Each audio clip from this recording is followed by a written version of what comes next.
안녕하세요. 편한 IT 리뷰 더신자입니다. 최근 아이폰 12 시리즈까지 출시하면서 국내에서 가장 잘 팔리는 제조사인 삼성, 애플, LG에서 모두 스마트폰이 출시가 되었죠. 그래서 오늘은 쉬어가는 의미에서 제가 이 세 개의 스마트폰을 들고 다니면서 직접 들었던 이야기들을 여러분들에게 말씀드려보려 합니다. 궁금해하셨던 분들도 있고 아마 공감하시는 분들도 있으실 거라 생각을 하고 단순하게 재미로 즐겨주시면 좋을 것 같아요. 제조사별로 무슨 이야기를 가장 많이 들을까요? 첫 번째는 첫인상입니다. 갤럭시 Z 폴드2의 경우는 완전히 새롭게 생겼다 보니까 가장 먼저 물어봅니다. 이게 폴드야? 갤럭시 폴드야? 이렇게 물어보는데 처음 딱 봤을 때는 막 그렇게 신기하지는 않더라고요. 다만 이걸 펼치면 이야기가 달라지게 되죠. 아이폰 12 프로의 경우는 대부분 보자마자 예쁘다라는 이야기가 많아요. 많은 사람들의 인식이 아이폰은 예쁘다라고 많이 박혀있기도 하고 실제로 이번에 디자인이 워낙 괜찮게 나왔다 보니까 첫인상은 대부분 예쁘다 이렇게 말을 하더라고요. 윙의 경우는 이걸 돌려서 사용하기 전까지는 물어보는 사람이 별로 없었어요. 기존 스마트폰하고 크게 다르게 생기지 않아서 더 그런 걸 수도 있는데 이게 뭐냐고 잘 안 물어보더라고요. 그리고 윙의 존재를 모르는 사람도 꽤 있었고 두 번째는 놀라움, 신기함의 영역입니다. 당연히 갤럭시 Z 폴드2는 펼쳤을 때 다들 깜짝 놀라요. 스마트폰이 펼쳐지는 것도 신기하지만 화면이 굉장히 넓거든요. 이걸 처음 접한 분들은 이렇게까지 넓어진다고 할 정도로 놀랍니다. 하긴 저도 처음 봤을 때 신기하고 놀라웠으니까요. 이해가 갑니다. 펼치기 전까지는 그닥 별로인데 이러다가도 펼치면 놀라지 않은 사람이 한 명도 없었어요. 그만큼 보여주는 재미가 있다. 아이폰 12 프로 같은 경우는 아이폰은 뭐랄까 신제품 자체가 많은 사람들이 관심을 가져요. 직접 보여주지 않아도 이번 신제품 어떠냐고 연락이 와서 물어봐요. 이번에 아이폰 어떠냐? 잘 나왔냐? 갤럭시에서 넘어갈만 하냐? 이런 게 매번 있어요. 항상 반복이 됩니다. 근데 생각보다 아이폰으로 넘어가는 사람은 많지 않다는 거. 그만큼 아이폰 같은 경우는 사람들이 관심은 진짜 많다. 그리고 신제품을 보면 대부분 예쁘다. 가지고 싶다라고 말한다. 이번에는 바꿔볼까? 라는 말도 많이 합니다. 하지만 막상 이제 바꾸는 사람은 많지 않다는 거. 윙 같은 경우는 이걸 직접 돌려보기 전까지는 잘 몰라요. 그리고 의외로 LG에서 나왔다는 것도 잘 모릅니다. 근데 딱 돌린다? 그러면 폴드보다도 어그로가 많이 끌립니다. 주위 사람들에게 관심을 받고 싶다면 윙만큼 대단한 게 없어요. 다들 엄청나게 신기하게 쳐다보고 직접 돌려보고 싶어 합니다. 실제로 스위브를 할 때 손맛이 좋거든요. 그래서 한 번쯤은 다들 꼭 돌려봅니다. 근데 이게 신기하면서도 어디에서 만든지 모르는 사람도 많고 윙이라는 게 나왔는지 모르는 사람도 있어요. 근데 그냥 폼팩터 자체는 신기해한다. 이건 확실합니다. 세 번째는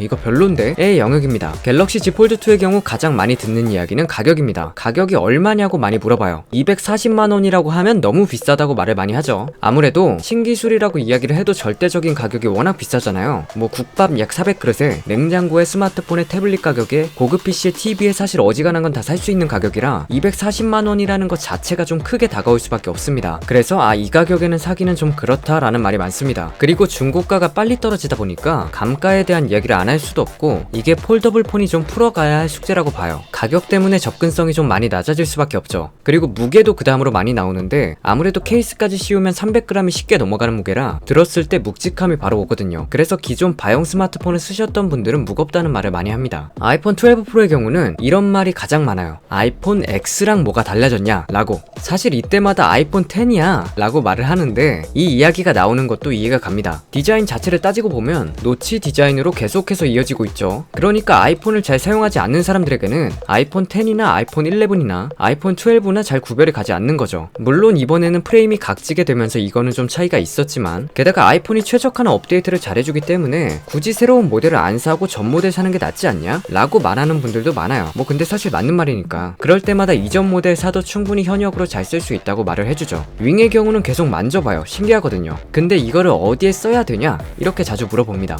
사실 가장 애매한 위치에 놓였다고 생각도 들고 제가 생각하기에 영상과 댓글을 함께 보면 가장 좋은데 모든 사람들이 그렇게 사용하는 건 아니니까 어디에 써야 되냐고 물어보면 저도 대답하기가 조금 애매해져요. 그럴 때마다 신기하지? 신기하긴 해 라고 말하고는 합니다.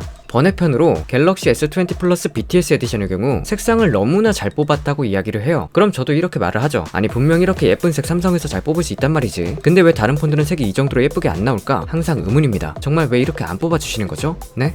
야, 너 누구한테 얘기하는 거냐? 아니야, 그냥 그렇다고. 자, 오늘은 이렇게 스마트폰 제조사별 반응을 보여드렸습니다. 사실 이렇게 여러 개 폰을 가지고 다니면 이것보다 더 많이 듣는 소리가 있긴 있어요. 그렇게 많이 가지고 다니면 불안하지 않냐고. 그것도 인정. 그래도 항상 새로운 스마트폰을 만나는 건 즐거운 일이고 2020년을 지나 2021년에 나올 스마트폰들도 정말 기대가 됩니다. 여러분들은 어떤 스마트폰을 사용 중이고 사용하면서 어떤 이야기를 듣고는 하나요? 더 재밌고 더 유익하고 편안한 영상들을 계속 업로드 예정이니까요. 구독 한번 해보시는 건 어떨까요? 오늘 준비한 영상은 여기까지입니다.